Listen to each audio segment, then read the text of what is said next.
World of Jade Dynasty is a beautiful MMORPG that launched in China at the end of December 2024. The game runs on Unreal Engine 5.5, which explains why it looks that stunning. You've got a huge open world inspired by the Chinese mythology, filled with ancient architecture, majestic dragons, mystical landscapes, and of course girls in short skirts.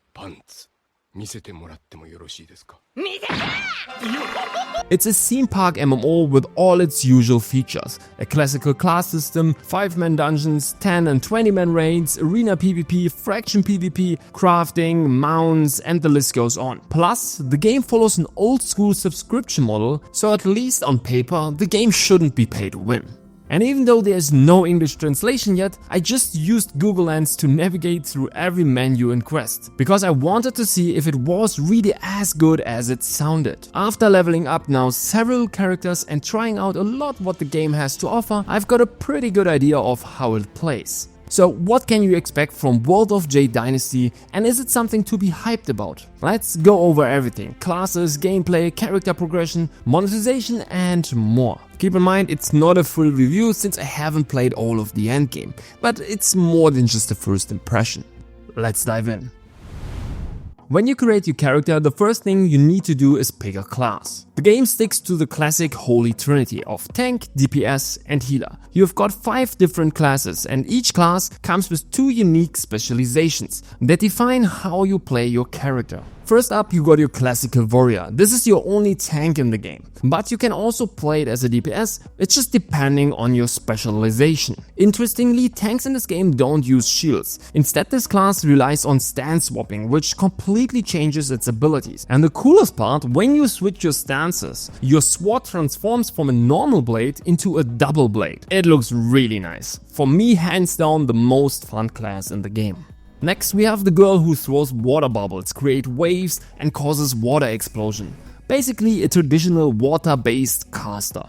She can be played as either a DPS or a healer. This was actually the first character I leveled to 60, but out of all the classes, this one felt the least special. Next we have the Lightning Battle Mage. You can play it either as a melee or a ranged DPS. If you go melee, you will use lightning sword attacks, while the ranged playstyle focuses on thunder based abilities. And like most classes in this game, it looks just super stylish. Then there is the Fire Battle Mage. I was really hoping for a melee mage with a fire sword to pull off some fancy melee magic attacks, but nope, it's actually completely ranged. This class wants you to stand still and play like a tower. You specialize in massive fire explosion and can focus on either dot damage or burst damage.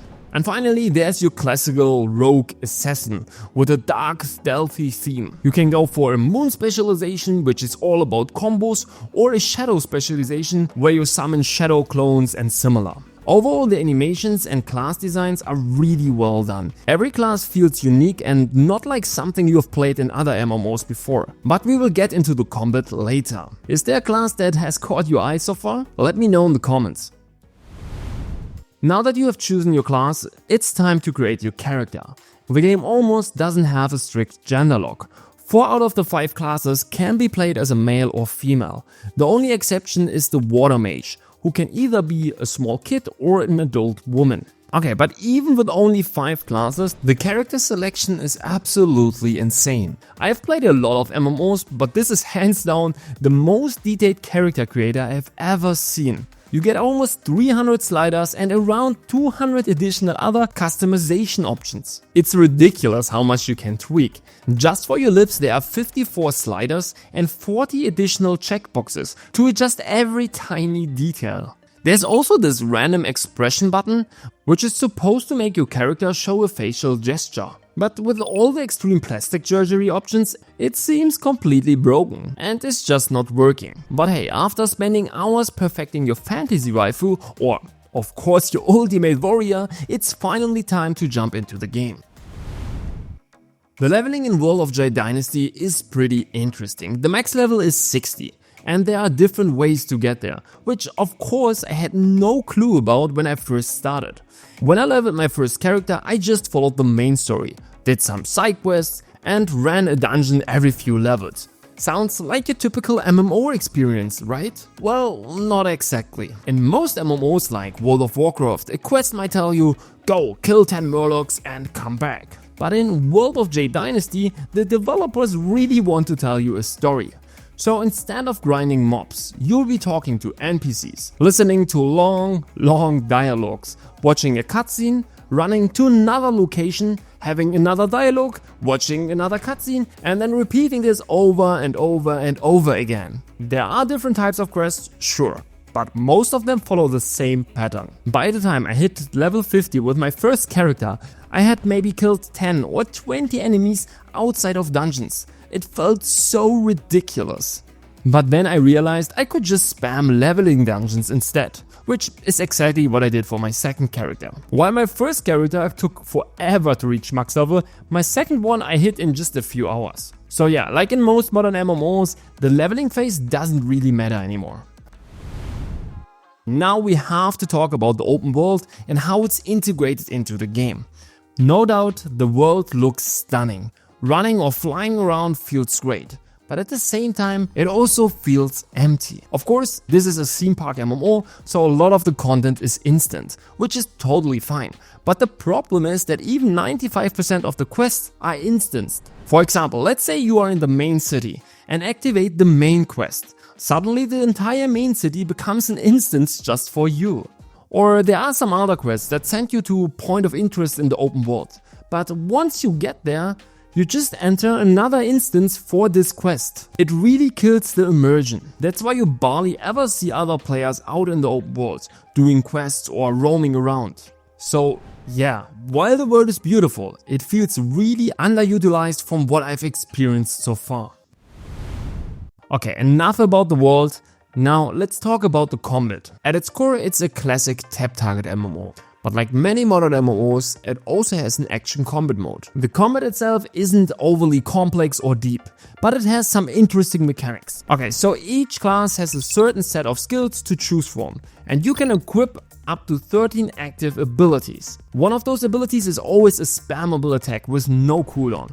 Basically your auto attack, which you can use endlessly. Then most classes have also a mini resource system, where they charge up a bar and then spend it to enhance abilities or trigger additional effects. For example, our water bubble throwing girl has bubbles that automatically fill up and 3 waves that she manually charges. She can use both resources to enhance certain abilities. The warrior, on the other hand, has 2 different stances and a classic rage bar. With just 13 active abilities, it's not overly complicated. Since it's a tap target MMO, most skills require you to select a target, meaning free aim abilities are pretty rare in this game. In my specialization, I only have here 2 abilities that I can aim freely. Now, the exception to this rule is the warrior, which is the only class where most abilities don't require a target, not even its basic spammable attack. This makes the action combat mode feel really smooth. I wish the other classes felt the same way. Okay, but among your 13 active abilities, you also have a CC break and a block ability, which add a little bit more depth in the combat system, especially in PvP. What I really like how well animated and integrated the CC break is. It feels really responsive and you can clearly tell when you have cleansed a CC effect. Both the attacker and also the defender feel the impact. Maybe you notice from other MMOs where CC breaks or cleanses feel really clunky. But here it just really impressed me how nice that felt. And then there's also a stamina bar which lets you sprint, do dashes, perform multiple jumps and just glide through the air. From my experience, most players primarily use dashes to evade AoE attacks. However, I have also witnessed some incredible movement techniques, players gliding around like ninjas and striking from above. I'm not sure how effective that actually is, but the fact that you can do it is cool. Okay, but how does it feel to play? In PvP, the combat feels really good. You don't have too many abilities, which makes it easy to learn all the abilities from all 5 classes, something that I think is crucial for PvP. You also have a block ability, a CC break, dashes for mobility. All of this combined gives the combat a solid level of depth. But at the same time, it's not too complicated. Another thing I love about PvP in this game is that the time to kill is pretty high. You barely ever get one combat by one player, which is great. Maybe that changes in the endgame, but for now it feels really balanced. And honestly, I might just love this because I've played too much Throne and Liberty where the TTK is just super low. But yeah, PvP actually feels surprisingly good. For PvE though, the combat feels too simple. If we're ignoring dungeon mechanics and just focus on the feel of combat, it's way too basic for a theme park MMO. The impact of your attacks on bosses doesn't feel special. For the most part, you are just spamming a few abilities and that's it. Sure, in most MMOs you spam a core rotation, but here you don't really specialize your character too much or build your own set of skills from a large pool of abilities. Every player in a class has almost the same skill layout, and combined with the simple combat mechanics, PvE just isn't engaging enough, at least for me. Maybe that completely changes in the late game, but I really doubt that. Okay, so in total the foundation of the combat system is great, but right now PvE feels too simple, while PvP actually feels already really solid. Okay, now let's talk real quick about character progression. Of course, you have your classical MMO character layout, which lets you equip new weapon, new armor, new accessories and so on. But the first thing you will notice is that there's no visual gear progression. If you equip new boots or new armor, your character appearance doesn't change. I know a lot of people hate that, myself included. So in the end, it's all about skins. That said, the game does have endgame vertical progression systems. You can upgrade your gear slots, fine-tune abilities, get some new effects on those, all those classical vertical progression systems. Basically, you will be farming endgame content to collect materials and keep improving your character. But that brings up to the real question, what kind of content is actually in the game? Let's start with PvE. You have 12 basic 5-man dungeons. 6 of them are classic dungeons, like you would expect from other MMOs. You have to kill some trash mobs and 3 bosses. The other 6 are smaller dungeons, which just have a few trash mobs and 1 boss.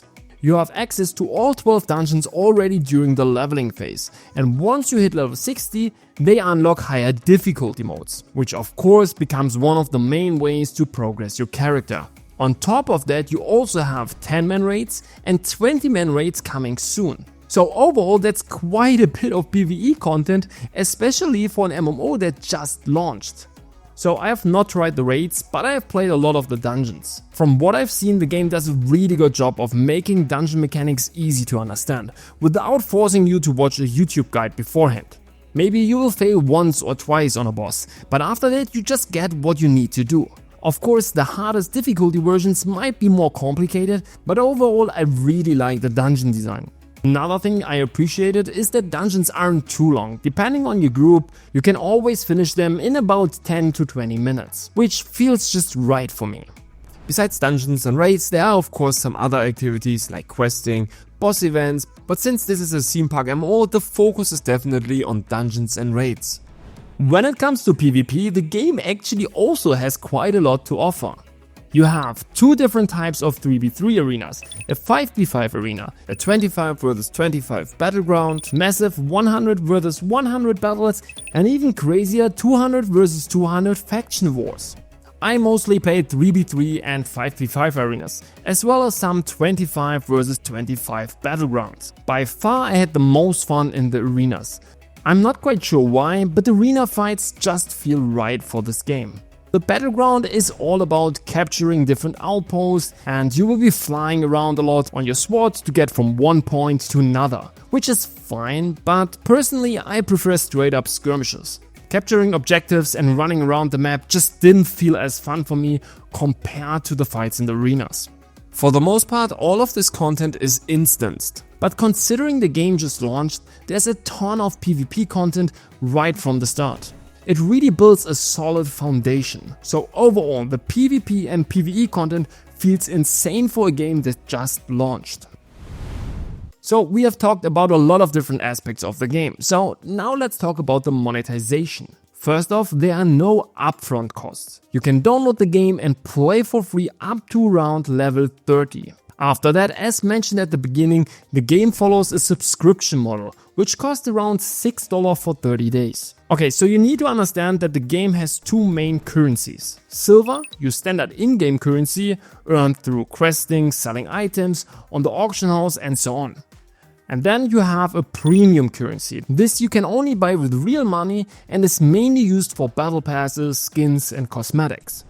And since gear doesn't change your appearance, skins are a big deal if you don't want to look like everyone else. So you need skins. There are of course crazy character skins and even more insane mount skins, like those massive vines or this gigantic dragon, all of which look really cool, but of course are really expensive. There's also a gacha system tied to the skins, but from what I've heard it's pretty standard for Asian MMOs.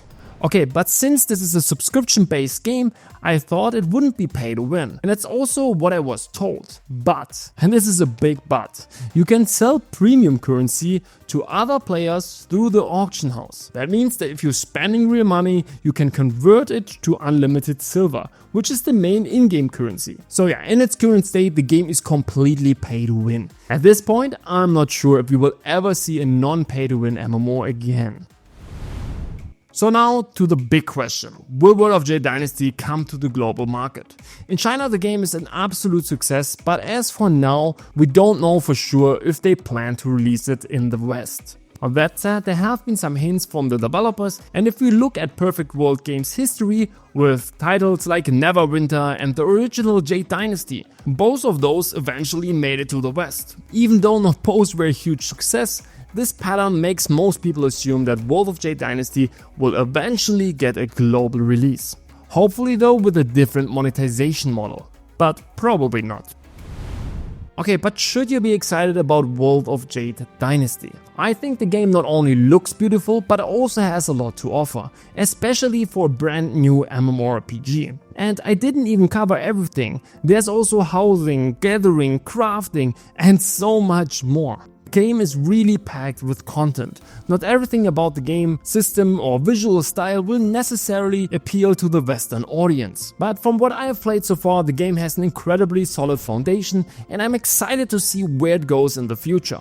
Most MMOs take 1 or 2 years to reach a polished state, and with such a good foundation, I'm excited. Alright, that's it for today. A bit of a different video this time, but I hope you enjoyed it. If you are interested in some gameplay, feel free to check out my second channel where I have plenty of gameplay footage of the game.